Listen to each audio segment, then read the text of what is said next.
Well, the series is called A Closer Look At, so I thought I'd just start a bit of amusement.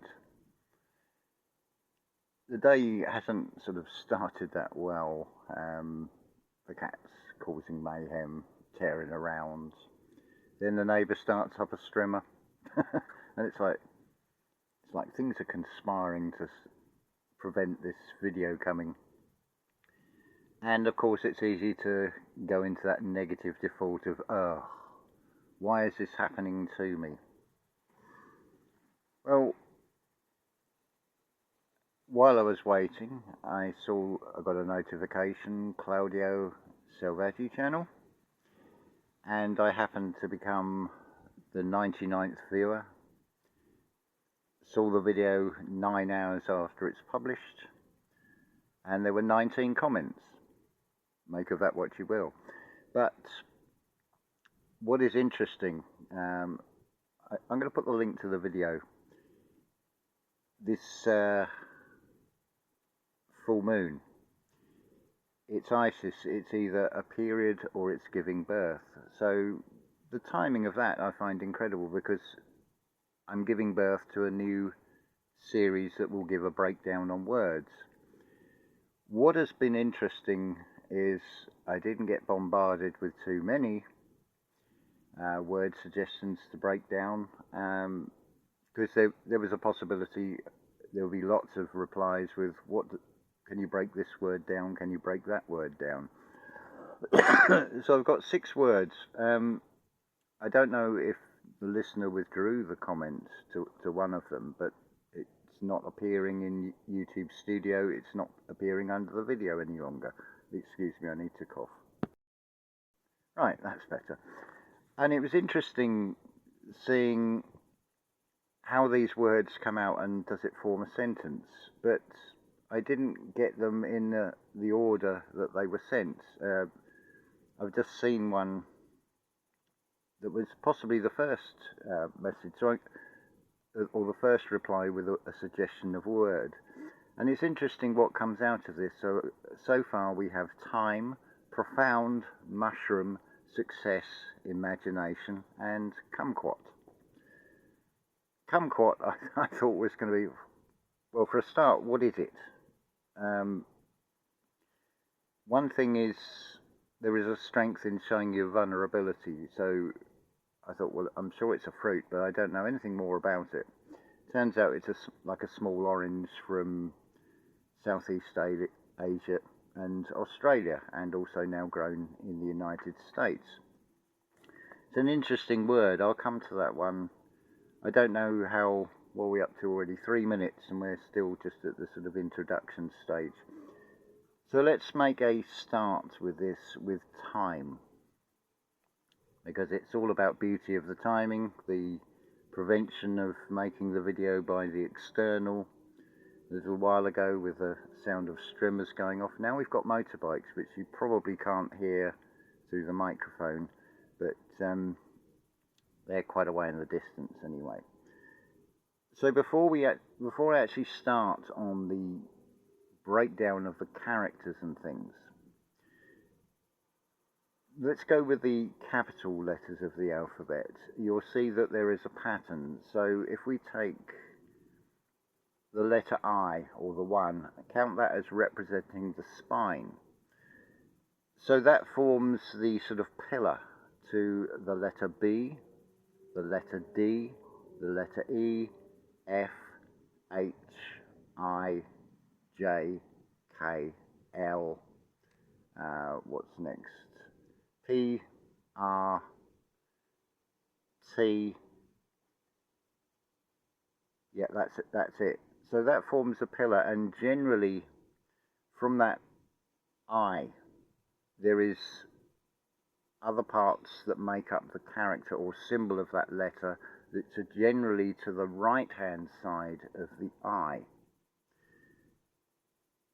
Now, it's the best way to go from here. The only notes I have are the words that were suggested. The rest is just off the top of my head, as it were. So, that's what I was going to mention. There's something I was pondering earlier. When we read left to right.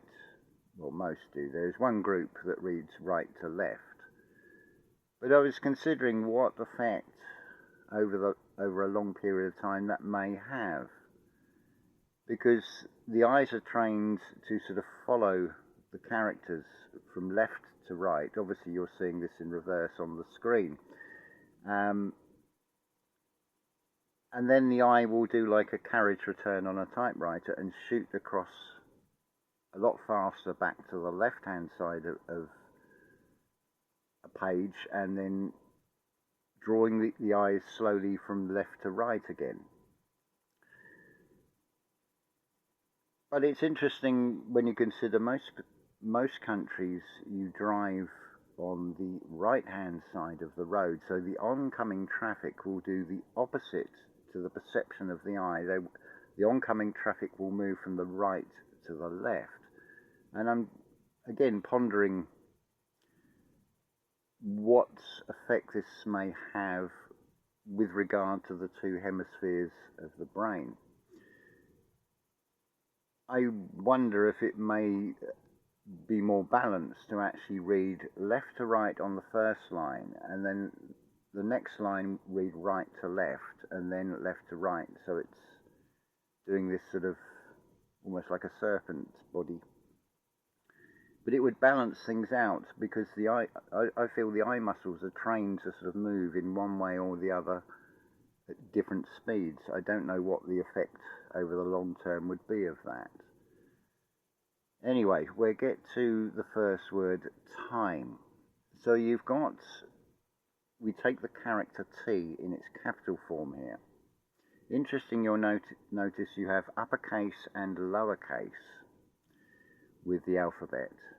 Notice how you have an upper court and a lower court, and how this thing called legalese shows there is power and meaning and things behind these symbols that form words which create a spell.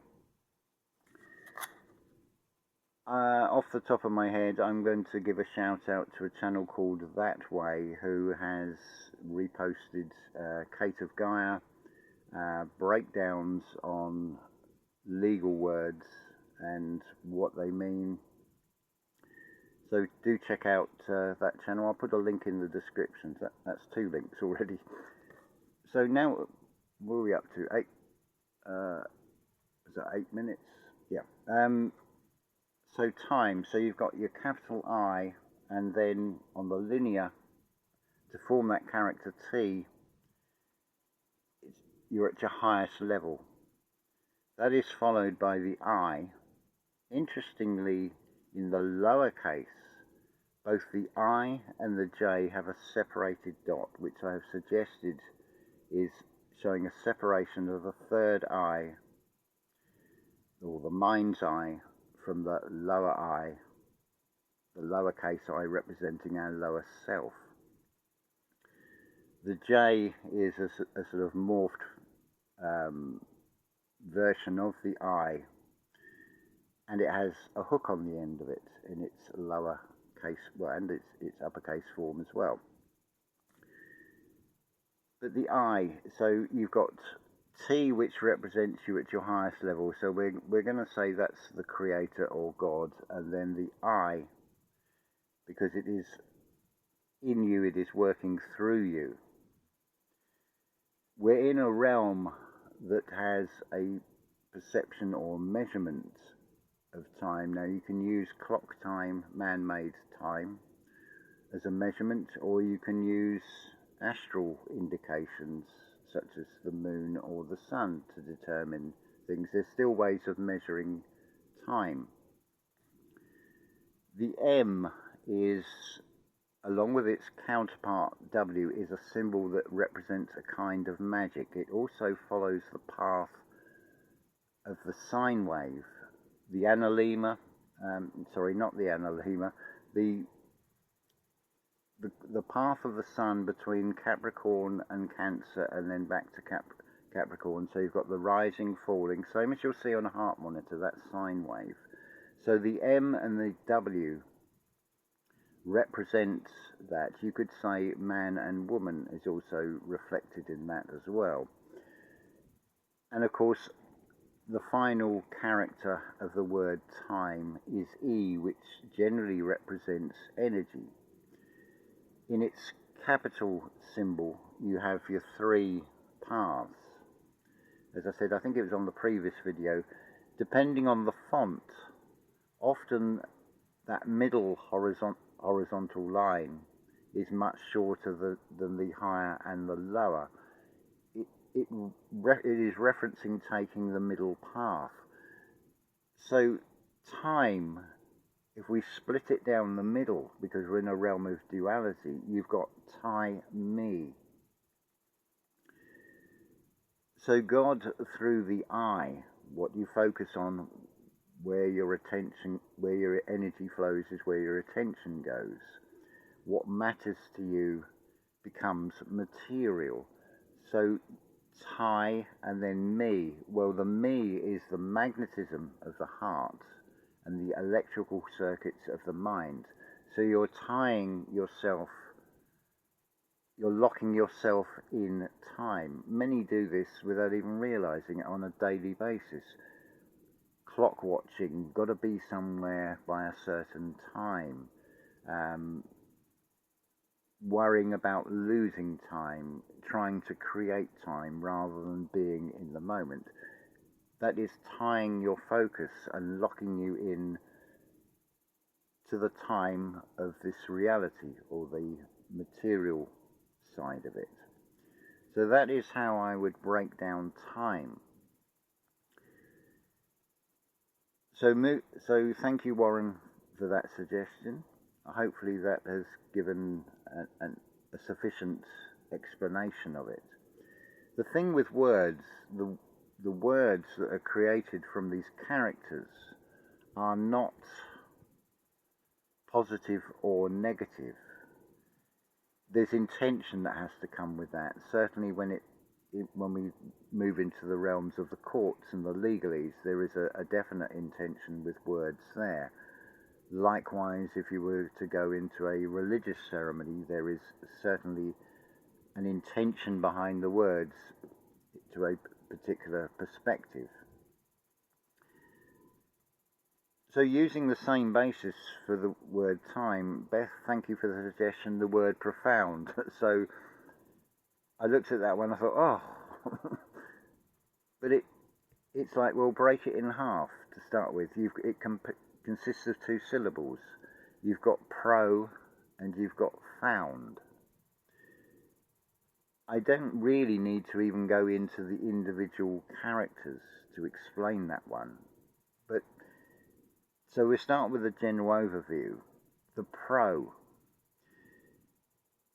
That, if you look at the words that start progress or progress, pronunciation, professional,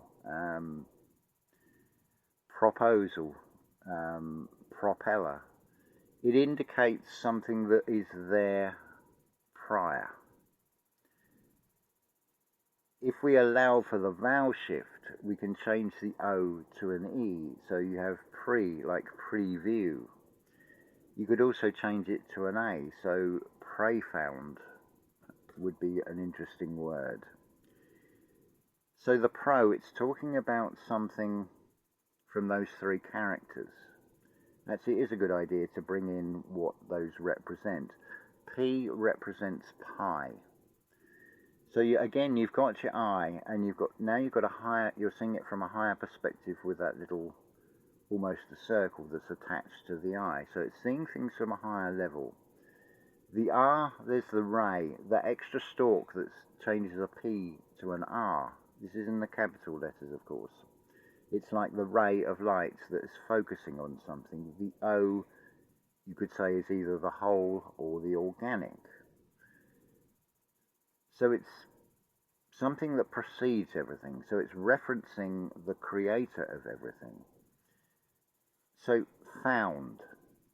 Now, if you look at anything in this material world, you'll often see organizations or buildings excuse me, they are founded. They are found dead because they are not living. They are just concepts. So the word profound, and by its association, where people would say that's a very profound statement, if we consider the pro represents something that precedes, that I would suggest is the creator, so it's profound. It's not found dead, so therefore it is living, so that's why it is profound, because anything that is declared by another as being profound is basically suggesting that it is channeled and coming from something higher, a higher wisdom, shall we say. So on to the next, actually I didn't break down the found part. So the F, it's like energy, but it's lacking that lower energy. It represents phi. It represents golden ratio. You can have defiance as well when you're going against something, against phi. Being a defiant, or an errant, you could say. So you've got this not going with a lower energy with the F. The F also you could say is the female or the female. It was thanks to Levet that's coming up with female quite some time ago now. But like I said, credit where it's due. I'm just putting things together and using my own imagination and how I interpret things. So this is not going to be exhaustive or a definitive, because obviously words have duality. They have a positive and a negative aspect, or they can do. It depends on the intention and where they're being used and how they're being used. Excuse me. Where were we? So the F, so it's basically representing divine feminine. The O is the organic or the whole. The U is you. The N, like the M, is that sine wave. So it rises, it falls, it rises again. It's referencing the Christ consciousness. It's referencing the path of the sun. D is an interesting one. Now you have the pillar, and you have like a half circle to form that character D. D is doorway, it is death, it is deity. So that's, you could say, is why the symbol is represented that way. It is the eye, and it has an all-round picture of half the thing, because it's in the realm of what you would call the living from birth to death, but that is only half the story, which is what we get so often in this reality, half the story, a mixture of truth and lies in everything. You have to use your discernment to sort of penetrate the veils and look beyond those superficial surface levels. Hence the reason for this video series. Oh dear, and I haven't got any coffee left. So hopefully that has given you a breakdown of the word profound. What are we up to here? 19 minutes now. So I'm going to finish this video with Niven's suggestion, which is the word mushroom. Now interesting, the first and last character are the same. It is the M, the magic. You got your up, down, up, down. If you invert it to a W, you put it in your lowercase, it's double U. Because it's referring to your twin caduceus, tongue twister, twin caduceus, but it's coming from the lower level, the lowercase perspective. So you've got, it's encapsulated in magic, and obviously what comes ready to mind is magic mushroom. I noticed there was follow-up comments under this, but I'm going to hopefully answer it in the breakdown. I can't actually remember what was suggested. So the M, there's magic, there's you, there's spirit, there's human, there's your mush. Very much so when we're in this soup of truth and lies, in this reality with all the stories.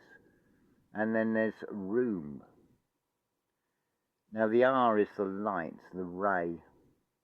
Now the double O you could represent, you could take it as the analema, the infinity, or the two eyes. And it ends again with magic. It starts with magic, it ends with magic. So you could say the mushroom, in a way, when you're sort of, if it's a psychedelic mushroom, it's taking you into another realm. And it unlocks things. So what would be seen as mush has now been given room to expand. That would be, say, on the positive perspective. Obviously, that actually it can incorporate the negative perspective, because you could have what would be called a bad trip. If you were prone to something like paranoia, that might not be the right thing to do, for example. This is not advice on what to do. This is just purely giving you an individual interpretation of when we put these characters together and form a word, it creates a spell. 22 minutes. Right, so you've got time, profound, mushroom, which I thought is quite amusing. And then the next video I will address success, imagination, and kumquat, which was, that's an interesting one. So hopefully that has given you an insight into what time is when it's timey, because you're now occupied with something when you're giving time to something. You only have a finite amount of time in this reality, don't forget. Spend your time wisely, because that is your current C. Alarm bell just, or something's flagged up. Shout out to Lana A. Labonte, because she's very good at breaking down words, and I seem to recall it's thanks to Lana that universe, that's where that came from. It's not that I am an authority on this. There must be loads of words that I don't know, or even knowing what they are in the case of kumquat. But hopefully I've done this some sort of justice rather than just ice.